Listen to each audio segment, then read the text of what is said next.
Semua orang boleh masuk syurga ketika mana keseluruhan kehidupan dia untuk Allah Subhanahu Wa Taala. Dia bangkit mandi kerana Allah. Macam mana tu? Dia macam ni, bila bangkit mandi tu, aku mandi kerana Allah. Kita hak tu kita tak buat. Dosa tak dapat, pahala tak dapat.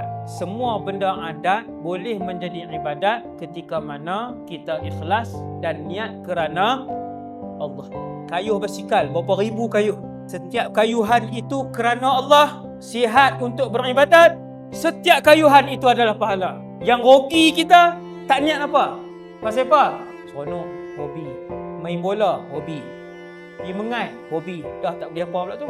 Kayuh basikal, hobi. Dosa tak ada, pahala pun tak ada. Nak jadikan benda adat jadi ibadat kerana Allah. Mandi kerana Allah.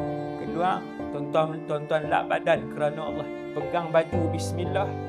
Bismillah kerana Allah. Tutup aurat. Tuan-tuan sikat untuk kemas kerana Allah.